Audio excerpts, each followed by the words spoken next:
Assalamualaikum warahmatullahi wabarakatuh. Hamidanillah wa musalliyan musalliman ala Rasulillah Sayyidina Muhammad ibn Abdillah wa ala alihi wa sahbihi wa man walah, amma ba'du.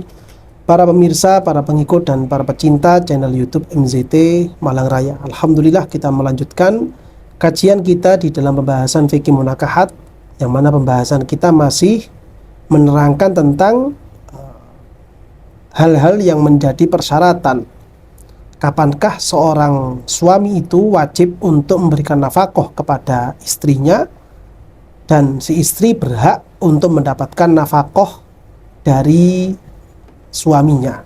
Dan perlu diketahui terlebih dahulu, yang dimaksud dengan nafkah dalam masalah ini, artinya suami itu wajib memberikan nafkah kepada istri, adalah nafkah dalam masalah makanan sehari-hari. Begitu juga dengan pakaian dan beberapa kebutuhan-kebutuhan yang lain, yang memang itu sudah menjadi adat kebiasaan bahwa hal itu merupakan tanggung jawab dari seorang suami. Adapun dalam tanda petik hubungan badan, ini sebenarnya merupakan hak dari suami itu sendiri. Artinya si suami berhak untuk mendapatkan hubungan badan dengan perempuan yang telah dia nikahi secara sah. Nah, di pembahasan sebelumnya kita Fathul Qorib, begitu juga dengan keterangan dari Syekh Ibrahim Al-Baijuri, di situ telah memberikan satu isyarat penting bahwa si istri itu dia berhak untuk mendapatkan nafkah dari suaminya ketika si istri itu merupakan mumakkinah, istri yang telah memasrahkan penuh dirinya, jiwa raganya kepada sang suami. Ketika istri yang seperti ini telah melakukan, si istri itu telah berstatus sebagai mumakkinah, memasrahkan dirinya secara penuh kepada sang suami, maka si istri berhak untuk mendapatkan nafkah. Dan sebaliknya berarti, kalau seandainya si istri itu bukan mumakkinah, maka si istri tidak berhak untuk mendapatkan nafkah dari suami, dan suami juga tidak wajib untuk memberikan nafkah, artinya memberikan kebutuhan-kebutuhan pokok sehari-hari bagi si istri. Sehingga dari sini kita perlu tahu seperti apa saja kondisi-kondisi yang dianggap ghairu mumakkinah, istri-istri yang dia itu tidak memasrahkan diri kepada si suami. Dalam hal ini beliau Syekh Al-Bujairomi di dalam hasyiah beliau terhadap kitab Al-Iqna memberikan keterangan bahwa wa'adamu tamkin bi umur, yang dimaksud dengan istri bukan mumakkinah, istri yang tidak memasrahkan diri secara penuh kepada si suami, itu terjadi karena beberapa hal. Beliau menyebutkan ada 3 sebab dalam keterangan beliau di dalam hasyiah beliau ini. Yang pertama adalah an-nusyuz, yang kedua adalah as-sighar, nusyuz itu pelanggaran, si istri ini melanggar ketaatan kepada si suami. Lalu kemudian yang kedua itu adalah usia yang masih kecil, artinya si istri itu masih belum berusia baligh. Dan yang ketiga adalah al-ibadah, ketika si istri itu dalam kondisi ibadah. Dan kita akan membahas masing-masing dari 3 sebab ini. Artinya 3 gambaran ini adalah merupakan gambaran istri yang ghairu mumakkinah, istri yang tidak tamkin kepada suaminya, istri yang tidak memasrahkan diri kepada suaminya, sehingga si istri ketika tidak mumakkinah, si istri tidak berhak untuk mendapatkan nafkah, dan suami tidak wajib untuk memberikan nafkah. Untuk sebab yang pertama, yaitu sebab nusyuz, dan sudah kita bahas juga di beberapa video-video yang sebelum-sebelumnya bahwa nusyuz ini tidak hanya terjadi kepada istri. Ada kalanya juga suami yang melakukan perbuatan nusyuz. Dan gambaran nusyuz dari seorang suami adalah ketika si suami enggan untuk memberikan nafkah, memberikan kebutuhan-kebutuhan pokok kepada istrinya, maka tindakan suami ini merupakan perbuatan-perbuatan yang nusyuz. Hanya sebatas itu. Kalau bentuk nusyuznya yang muncul dari pihak istri, maka ini yang menjadi pembahasan besar dari para ulama-ulama yang ada. Karena memang sedari dulu, dari sejarah-sejarah yang ada, perjalanan waktu syariat Allah Subhanahu wa taala melalui Gusti Kanjeng Nabi Muhammad SAW, perbuatan nusyuz ini justru cenderung lebih banyak terjadi, lebih banyak muncul dari pihak istri, bukan dari pihak suami. Sehingga ulama-ulama kemudian membahas betapa pentingnya pengetahuan tentang nusyuz ini supaya si istri tidak melakukan perbuatan tersebut lalu kemudian menuntut adanya nafkah. Padahal sebenarnya si istri tidak berhak untuk mendapatkan nafkah ketika si istri ini berstatus istri yang nusyuz. Nah, kira-kira seperti apa saja gambaran-gambaran nusyuz ini sendiri atau kewajiban dari seorang suami itu, seorang istri itu untuk berbuat taat dan berhak mendapatkan nafkah. Kali ini kami mengambilkan keterangan yang disebutkan oleh Syekh Zakaria Al-Ansori di dalam kitab beliau yang berjudul Asnal Mathalib. Karena memang setelah kami lihat, keterangan beliau di dalam kitab Asnal Mathalib tentang masalah ini begitu gamblang, begitu lengkap, sehingga kami merujuk dan mengambil keterangan dari kitab Asnal Mathalibnya Al-Imam Syekh Zakaria Al-Ansori. Beliau dalam hal ini mengatakan, Bismillahirrahmanirrahim, faslun wa tasqutun nafaqatu binusyuzi aqilatin. Nafkah dari suami itu akan gugur. Artinya suami itu tidak lagi wajib untuk memberikan nafkah kepada istrinya ketika si istri itu melakukan perbuatan nusyuz. Istrinya nusyuz, istrinya melanggar aturan-aturannya suami, selama aturan itu bukan aturannya maksiat, ya. Ketika si istri seperti itu, maka si suami tidaklah wajib lagi untuk memberikan nafkah kepada istrinya. Wa majnunatin ba'da tamkini. Atau si istri itu dalam keadaan gila, yang mana sebelum si istri ini gila, sebelumnya istri ini sudah melakukan tamkin. Si istri itu sudah mumakkinah, sudah memasrahkan diri, sudah pernah melakukan istimta dengan suaminya, lalu kemudian setelah mengarungi bahtera rumah tangga sekian tahun misalkan, si istri ini tiba-tiba kemudian gila, si istri itu stres. Maka dalam kondisi seperti ini, si suami sebenarnya gugur kewajibannya untuk memberikan nafkah kepada si istri. Dan nafkah si istri yang kondisi majnunah seperti ini menjadi tanggung jawabnya orang tua dari si istri itu sendiri. Kalau seandainya si istri ini kemudian sudah ditinggal wafat oleh kedua orang tuanya, maka orang-orang yang menjadi korobah dari si istri memiliki kewajiban untuk memberikan nafkah kepada istri yang telah majnunah seperti tadi.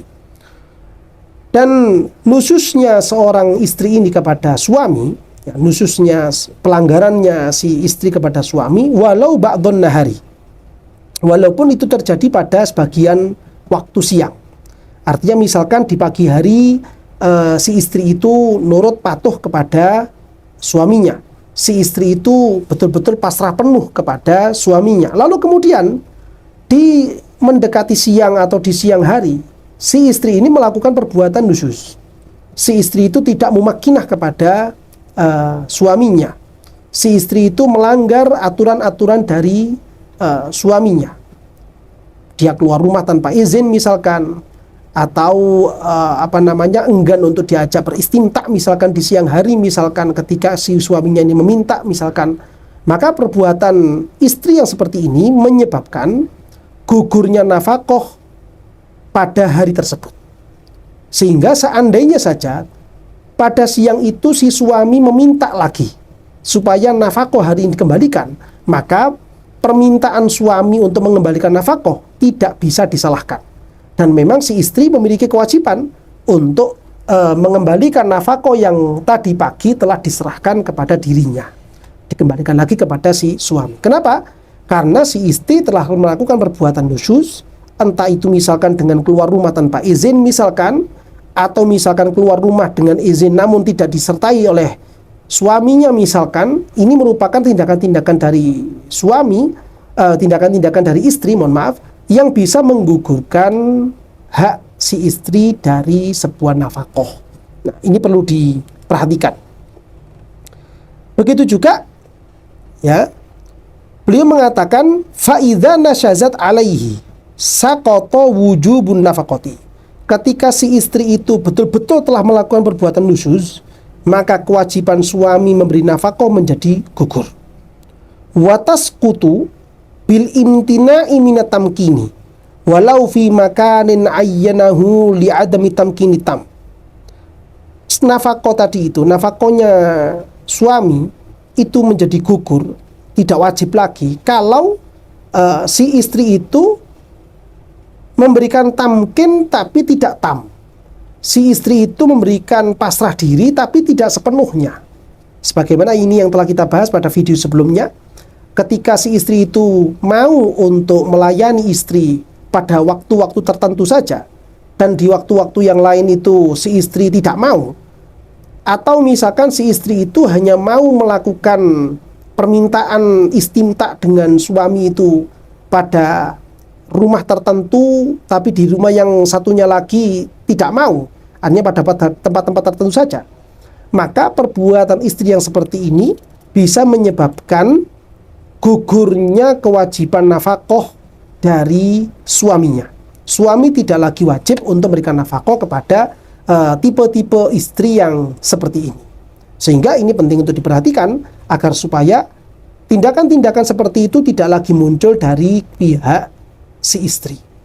Kapanpun si suami itu meminta untuk beristimta, dan kemudian kondisi si istri itu juga mampu untuk melakukan istimta tersebut, maka si istri wajib untuk menuruti apa yang diinginkan oleh suaminya. Ini merupakan salah satu gambaran betapa besarnya hak dari seorang suami, haknya seorang suami terhadap istrinya. Kecuali kalau nanti misalkan si istri itu dalam kondisi-kondisi udzur yang juga nanti akan dibahas oleh beliau Syekh Zakaria Al-Ansori. Kemudian beliau mengatakan wa tu'zaru fil imtina'i minat tamkini, si istri itu ya dianggap udzur untuk melakukan tamkin, untuk melakukan istimta. Si istri itu dianggap boleh, legal untuk menolak ajakan si suami untuk beristimta ketika si istri itu lima rodin, karena si istri itu dalam keadaan sakit. Ketika istrinya ini sakit, dan memang sakitnya itu tatadorroru bihi ma'ahu, si istri itu akan semakin parah sakitnya kalau menuruti istimta, kemauan istimta dari si suami. Maka penolakan istri ini dianggap benar, tidak bisa disalahkan. Kenapa? Kalau seandainya dipaksakan, maka penyakit yang diderita oleh si istri itu akan menjadi lebih parah, dan sakitnya itu menjadi tidak semakin sembuh, justru malah semakin lebih buruk lagi kondisinya. Atau memang si istri itu kondisinya adalah sakit parah. Beliau mengatakan wa kadza fil imta minhu ya li'ubali abalatin, karena suaminya itu dalam tanda petik memiliki size yang besar, dan memang si istri itu tidak mampu untuk menangani size dari si istri suaminya ini.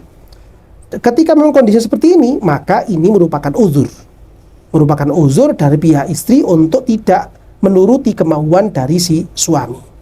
Sehingga ini Islam, kalau kita lihat dari keterangan beliau ini, Islam betul-betul memperhatikan hak dari kedua pihak, baik itu haknya si suami maupun haknya si istri. Haknya suami itu hanya suami dijunjung tinggi, hanya istri pun juga dijunjung tinggi dalam masalah-masalah yang seperti ini.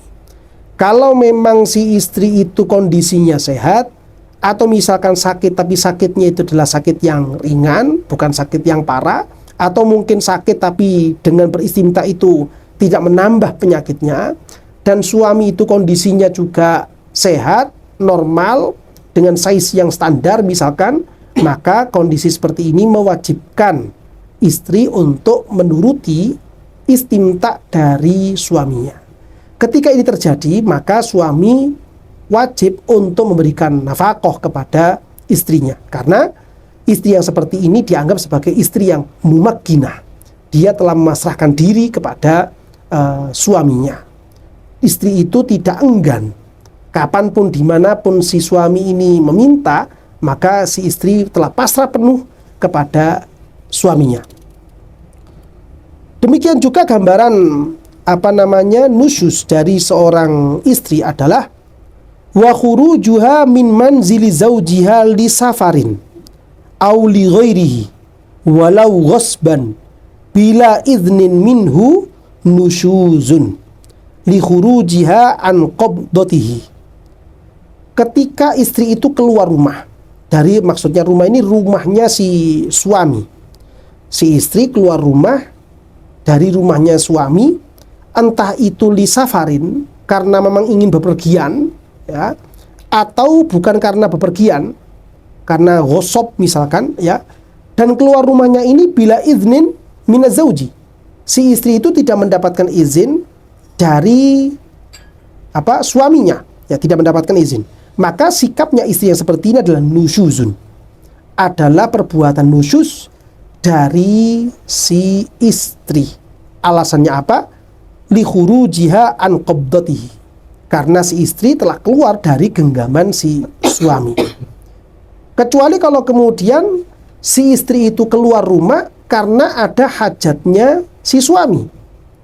Istri itu keluar rumah karena membelikan suaminya misalkan, karena memang disuruh oleh suaminya, misalkan dimintai tolong oleh suaminya misalkan, lalu si istri keluar rumah, ya, walaupun tanpa mendapatkan izin, maka tindakan si istri yang seperti ini tidak bisa dikatakan sebagai nusyuz. Tapi kalau misalkan bukan karena yang seperti itu dan tidak mendapatkan izin dari suaminya, maka keluar rumahnya istri masuk dalam kategori perbuatan nusyuz. Begitu juga kemudian beliau mengatakan, ya, la khurujuha li khaufin min indamil manzili aw ghairihi. Kalau seandainya istri itu keluar rumah karena khawatir rumah ini akan roboh, khawatir dalam rumah itu ada bahaya, karena istri takut lalu kemudian keluar rumah, maka sikap keluarnya istri ini tidak dianggap sebagai nusyuz. Sehingga ketika tidak dianggap sebagai nusyuz, ya, si istri masih berhak untuk mendapatkan nafkah. Kalau kemudian suaminya itu enggan memberikan nafkah karena istrinya ini tadi takut terjadi bahaya di dalam rumahnya, maka si suamilah yang berbuat nusyuz, bukan istrinya yang berbuat nusyuz. Atau kemudian kharajat min ghairi baiti zauji au kharajat listifta'in lam yughniha zauju an khurujiha lahu. Si istri itu keluar rumah tapi bukan dari rumah suaminya. Misalkan si istri itu dalam keadaan tinggal di rumah orang tuanya, dan ketika istri ini tinggal di rumah orang tuanya ini mendapatkan izin dari suaminya. Lalu kemudian si istri ini keluar rumah dari rumah orang tuanya, ya, maka tindakan istri ini tidak masuk dalam kategori nusyuz. Atau si istri itu keluar rumah demi untuk mendapatkan keperluan-keperluan ilmu agama, yang mana ilmu agama seperti ini tidak tercukupi dari suaminya. Artinya suaminya itu tidak mampu untuk mendidik istrinya dalam ilmu agama-agama tersebut. Si suami tidak mampu mengajarkan ilmu agama, lalu kemudian istrinya ini keluar rumah demi untuk mendapatkan pengetahuan ilmu agama yang tidak bisa didapatkan dari suaminya, maka sikap keluarnya si istri ini tidak bisa dikatakan sebagai perbuatan nusyuz. Dan ilmu yang dicari pun, artinya ilmu agama yang ingin didapatkan oleh si istri, haruslah ilmu-ilmu yang memang wajib untuk diketahui, bukan sekedar ilmu-ilmu yang sunnah untuk diketahui. Karena kewajiban istri itu harus tinggal bersama dengan si suami di dalam rumah, baik itu suaminya ada di rumah tersebut atau misalkan si suami ini dalam kondisi keluar karena bekerja misalkan, maka si istri punya kewajiban untuk tinggal di rumah suami atau di rumah yang telah ditentukan oleh si suami. Kewajibannya seperti itu.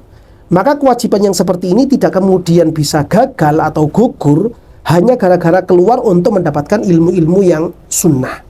Kalau seandainya si istri itu keluar rumah demi menuntut ilmu, namun ilmu yang dipelajari itu adalah ilmu-ilmu yang sunnah untuk diketahui, maka ini juga masuk dalam perbuatan nusyuz. Karena apa? Karena si istri telah melakukan perbuatan sunnah dan menggugurkan atau meninggalkan perbuatan yang wajib. Begitu juga yang tidak bisa masuk dalam perbuatan nusyuz adalah ketika si istri itu keluar rumah demi untuk menjenguk orang tuanya, dan memang si istri telah mendapatkan izin restu dari suaminya. Ketika istri keluar rumah seperti itu mendapatkan izin dari suaminya, maka si istri tidak bisa dikatakan sebagai perempuan yang nasizah. Si istri tetap berhak untuk mendapatkan nafkah dari suaminya. Hal-hal yang seperti ini penting untuk diketahui oleh masing-masing pasangan suami istri, supaya bisa membedakan manakah perbuatan yang memang betul-betul dianggap nusyuz dan juga mana perbuatan yang tidak bisa dikatakan sebagai perbuatan nusyuz. Dan perlu diingat sekali lagi bahwa perbuatan nusyuz ini tidak hanya terjadi dari pihak istri, namun suami pun juga memiliki potensi untuk melakukan perbuatan nusyuz. Dan gambaran nusyuznya seorang suami adalah ketika si suami ini tidak memberikan nafkah atau tidak melaksanakan kewajiban-kewajibannya, tidak memberikan hak-hak istri ketika mereka berdua hidup sebagai suami istri. Ketika perbuatan seperti itu, maka suamilah yang berbuat nusyuz.